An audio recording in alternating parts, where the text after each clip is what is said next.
সভাপতিসকল আৰু আমাৰ দলৰ ঘাই চিপা স্বৰূপ মণ্ডল কংগ্ৰেছৰ সভাপতি প্ৰমুখ্যে মণ্ডলৰ পৰা অহা প্ৰতিনিধিসকল আৰু শাখা সংগঠনৰ বিষয়ববীয়াসকল, মই আহি পোৱা অলপ দেৰি হোৱাৰ কাৰণে ক্ষমা প্ৰাৰ্থী। আপোনালোকৰ বক্তব্য শুনাৰ সুযোগ নাপালোঁ। তথাপিতো মই যেহেতু আমাৰ জিলাখনৰ মণ্ডল সভাপতি আৰু ব্লক সভাপতিসকল ইয়াত আছে, মই চমুকে দুষাৰমান কথা ক'ব বিচাৰিছোঁ। আজি 14 আগষ্ট, কালিলৈ আমাৰ ৭৯তম স্বাধীনতা দিৱস। এই স্বাধীনতা দিৱসৰ আপোনালোক সকলোকে আন্তৰিক অভিনন্দন আৰু শুভেচ্ছা জনাইছোঁ। আৰু এটা হিচাপো দি দিছোঁ যে আজি 14 তাৰিখ আৰু অহা এপ্ৰিল মাহৰ 14 তাৰিখে বিহু হ'ব। বিহুৰ আগতেই আমাৰ উজনি অসমৰ বিধানসভা নিৰ্বাচনটো শেষ হ'ব। অৰ্থাৎ আপুনি যদি 8ৰে 30 পূৰণ কৰি লয়, আজি আমি যিটো সময়ত ইয়াত গোট খাইছোঁ, আৰু 240 দিনৰ পিছত অসমৰ পৰৱৰ্তী চৰকাৰখন গঠনৰ গোটেই প্ৰক্ৰিয়াটো সমাপ্ত হ'ব। 10 মে তাৰিখে হিমন্ত বিশ্ব শৰ্মা ডাঙৰীয়াৰ কাৰ্যকাল অন্ত পৰিব। মনোজ চৌহান ডাঙৰীয়াই আমাৰ মণ্ডল সভাপতিসকলৰ, ব্লক সভাপতিসকলৰ দায়িত্ব সম্পৰ্কত কৈছে। কিন্তু আমাৰ ৰাইজো যি ধৰণে বিজেপি চৰকাৰখনে কৌশলগতভাৱে বিভ্ৰান্ত কৰিবৰ কাৰণে চেষ্টা কৰিছে, সেই জটিল ৰাজনৈতিক সময়ছোৱাত যদি আমি কংগ্ৰেছ কৰ্মকৰ্তাসকলে বস্তুটো গভীৰভাৱে অধ্যয়ন কৰি পেলাই ৰাইজক আশ্বস্ত কৰাত যদি ব্যৰ্থ হওঁ, তেতিয়াহ'লে কিন্তু আমাৰ সপোন বাস্তৱিত কৰাত জটিল হ'ব। যোৱা 45টা বছৰে এজিপি আৰু বিজেপিয়ে আমাৰ সমাজখনক কেৱল ধৰ্মীয় মেৰু বিভাজনৰ জৰিয়তে এটা ৰাজনৈতিক মুনাফা লাভ কৰিবৰ কাৰণে চেষ্টা কৰি আহিছে।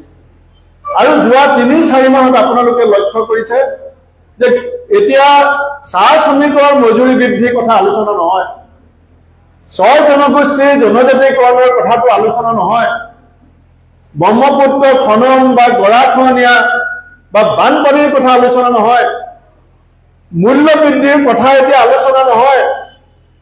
এতিয়া যিটো নিবনুৱা ভয়াৱহ সমস্যা, যিটো সময়ত অসমত পঞ্জীভূত নিবনুৱাৰ সংখ্যা 34,45,000 হৈছে, সেইটো সময়ত আমাৰ নতুন প্ৰজন্মই হাহাকাৰ কৰি থকা এই লক্ষ লক্ষ নিবনুৱাৰ কথাটো আলোচনা নহয়, কেৱল আলোচনা হৈ আছে মিয়া আৰু অসমীয়া।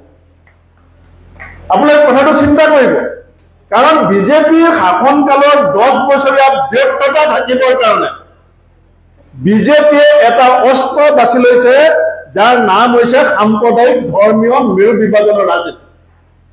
আৰু আমাৰ কংগ্ৰেছৰ ৰাজনীতিৰ লক্ষ্য কি? যে আমি জাত পাত ধৰ্ম ভাষা বৰ্ণৰ ঊৰ্ধ্বলৈ উঠি সকলোৰে সম অধিকাৰ, সম বিকাশ, সম সন্মান, সম ন্যায়, আমি তাৰ কাৰণে সদায় সৰ্বশক্তিৰে চেষ্টা কৰি আহিছোঁ। আৰু তেওঁলোকে বিভিন্ন ষড়যন্ত্ৰৰ মাধ্যমেৰে আমাৰ যিবিলাক মৌলিক অসমাৰিত সমস্যা আছে, এই সমস্যাবিলাকক তল পেলাই আমাৰ গাত এটা ধৰ্মীয় উৎপাদনৰ সৃষ্টি কৰি পেলাই আমাক যি ধৰণে পৰচিত কৰি পেলাই সমাজখন বিভাজিত কৰি ইলেকশ্যন জিকিবৰ কাৰণে ষড়যন্ত্ৰ হৈছে, এই কথাটো কেৱল আমি ইয়াত বহি থকা মানুহখিনিয়ে বুজি পালেই নহ'ব। অসমৰ ৰাইজৰ গাঁৱে ভূঞে চহৰে নগৰে গৈ আমি এই কথাবিলাক ৰাইজক বুজাব পাৰিব লাগিব যে সমস্যাবিলাক সমাধানৰ মূল দায়িত্ব এখন চৰকাৰৰ নে আমি জাত পাত মেৰু বিভাজন কৰাটো মূল দায়িত্ব। মই ভাবোঁ, মই দীঘলীয়াকৈ নকওঁ কাৰণ মই গম পাইছোঁ প্ৰায় 3 ঘণ্টা মিটিং চলিছে। মই আশা কৰিম যে এতিয়া আমি 240 দিন একেৰাহে কংগ্ৰেছ কৰিব নোৱাৰোঁ।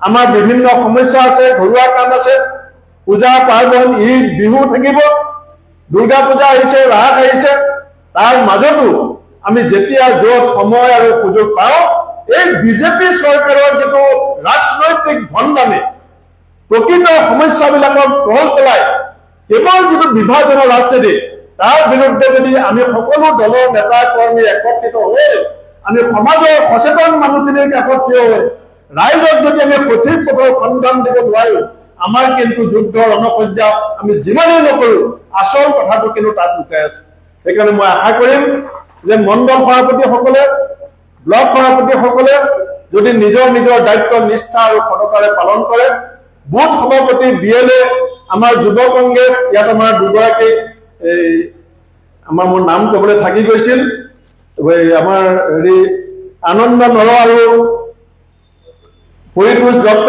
মই যুৱ কংগ্ৰেছক আহ্বান জনাম যে তুলনামূলকভাৱে আমাৰ লখিমপুৰত এইবাৰ যুৱ কংগ্ৰেছৰ মেম্বাৰশ্বিপ যথেষ্ট ভাল হৈছে এই গোটেই মেম্বাৰসকলকো ক'ৰবাত এজেগাত সংগঠিত কৰি এই যে বিজেপিৰ যিটো ৰাজনৈতিক কালচাজি সেই কালচাজিটোৰ বেহু ফালিবৰ কাৰণে সেই চক্ৰবেহুত যাতে অসমৰ মানুহখিনি সোমাই নপৰে খেতিয়ক কৃষক শ্ৰমিক নিষ্পেষিত নিপীড়িত শোষিত বঞ্চিত মানুহখিনিৰ যিটো চিন্তা সেই চিন্তাক যাতে অগ্ৰাধিকাৰ দিয়া কংগ্ৰেছ দলৰ প্ৰকৃত লক্ষ্যত উপনীত হ'বৰ কাৰণে এটা যুৱ কংগ্ৰেছ আমাৰ মহিলা কংগ্ৰেছ সেৱা দল এনেছাইও এটা শক্তিশালী ভূমিকা অহা দিনত ল'ব বুলি মই আশা কৰি পেলাই সকলোকে ধন্যবাদ আৰু কৃতজ্ঞতা জনাই মোৰ চমু বক্তব্য সামৰিছো বন্দে মাতৰম জয়